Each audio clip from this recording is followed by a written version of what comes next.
Hey,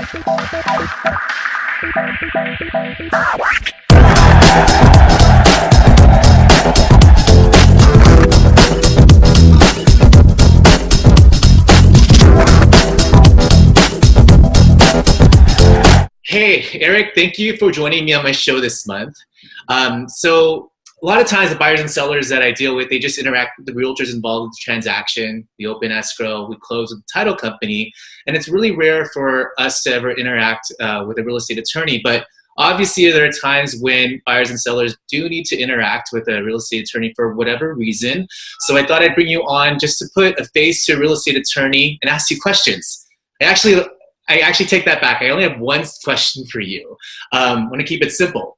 What are the top 3 recurring issues that you see in residential real estate transactions?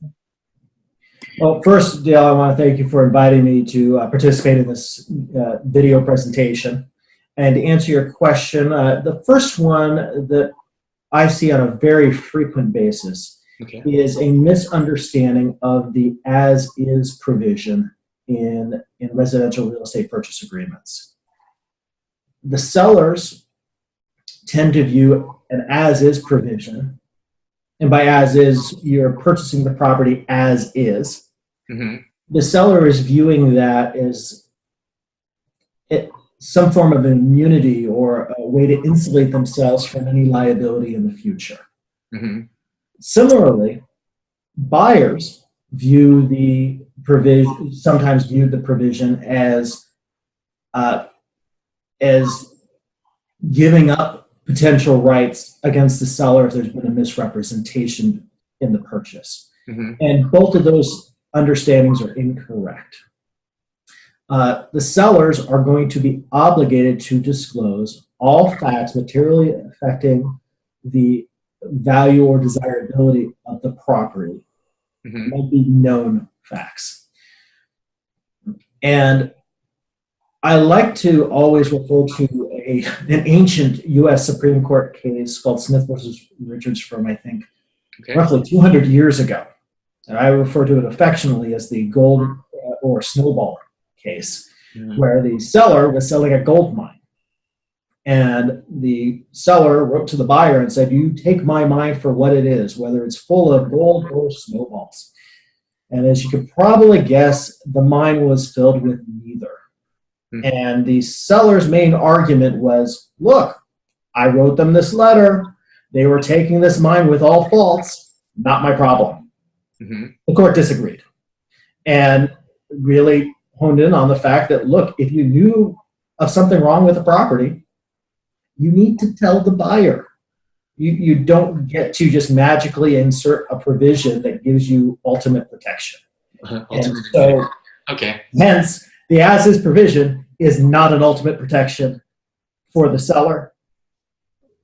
Really, the as-is provision deals more with whether or not the seller would be obligated to make repairs during escrow. Got it. So what I'm getting then is sellers just really need to work on doing accurate disclosures and really putting out there everything that they know about the property, right?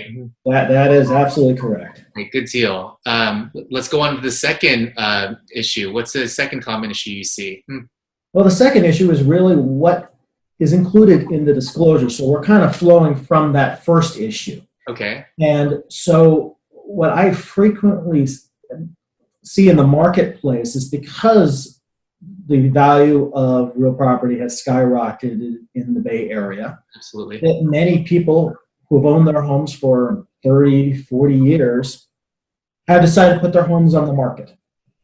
And, you know, it's been their forever home. When someone owns a property for 40 years, you make repairs, you modify it, you make it your own. Okay. It's different from someone who's purchased the property 2 or 3 years ago. They're going to remember all the repairs and modifications they made. Some sellers, for those people selling their forever homes, are having trouble remembering what repairs were made in 1990. Mm-hmm. And it's imperative for those sellers to really sit down, review their entire file for the property, and make sure that all modifications and repairs are appropriately disclosed to the buyer. Got it. And it also deals with, well, let me ask you this. Say that they did some work or remodel work in the property that was done in the past, I guess, to code back then, but might not necessarily be to code right now. How does that kind of affect things in this situation? Well, it comes down to a question of whether it was permitted at the time, which is something that you end up disclosing, and the question of whether or not it's to code any longer. Once again, that comes down to whether or not it's up to code, legal, whatever expression you want to utilize for that.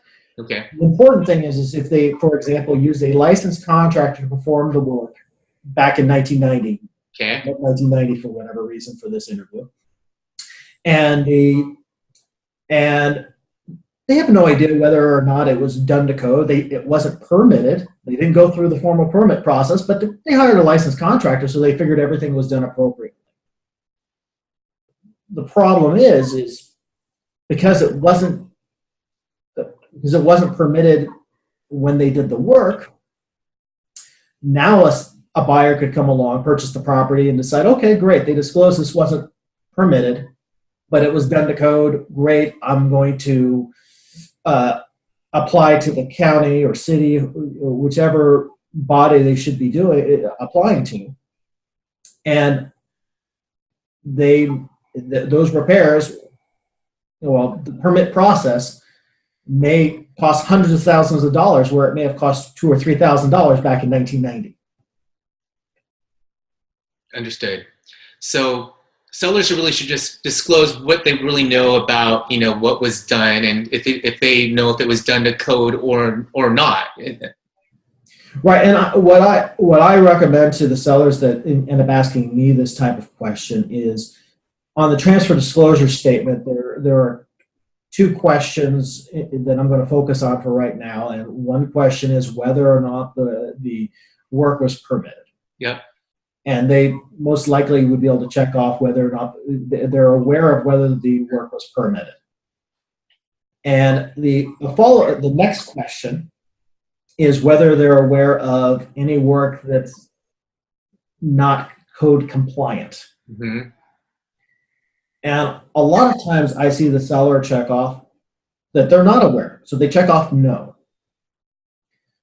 And that could lead the buyer to be upset when they purchase the property and end up finding out that the work wasn't done to code, and accuse the seller of knowing that fact, saying, hey, you hired a licensed contractor, and clearly they would have told you whether or not the work was done to code or not. We're now going to sue you or threaten to go after you for damages, so on and so forth. So what I think it's important to do on the transfer disclosure statement would be actually to not only indicate that the work was done by a licensed contractor, and then actually articulate, specify that they are unaware of whether the work was done to code. Got it. That makes sense. Well, really good points. Let's move on to the last topic. What's the third type of recurring case that you see? Well, another issue that comes up quite a bit that I get questions from both sellers and buyers is what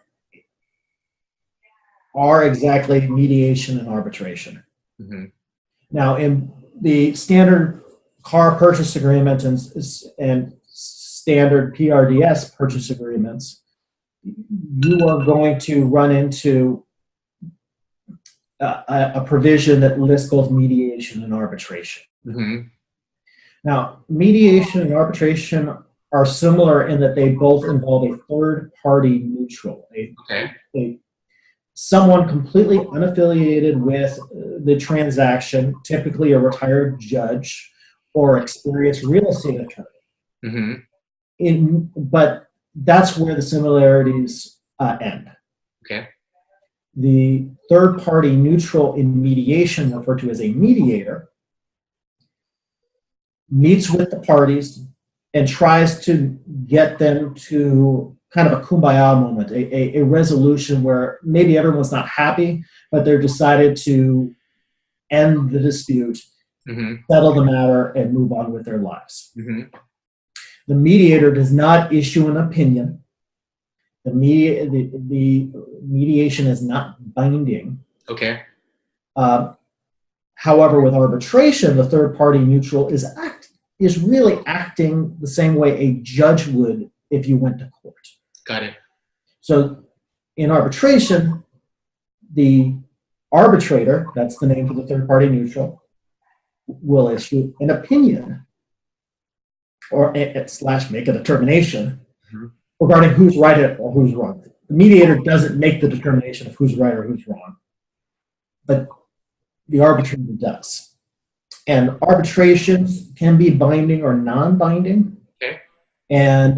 But the arbitration referred to in the PRDS purchase agreement and car purchase agreement, that's going to be a binding arbitration where the parties are going to be stuck with whatever that third party neutral decided.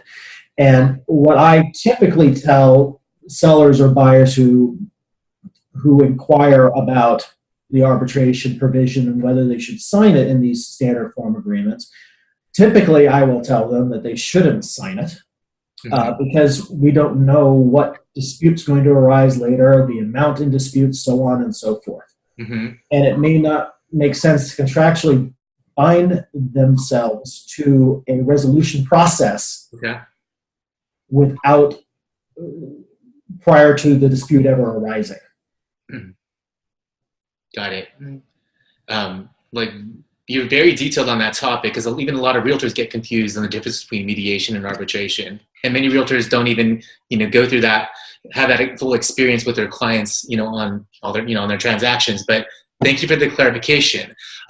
Hey, for anybody that has any questions for Eric, I have Eric's information on the screen so you could connect with him. Other than that, thanks for joining my show. I'll see you next month. And Eric, thank you for joining me on this show as well. Thanks again for the invite, Dale. It was a pleasure speaking with you today. Okay, bye. Bye.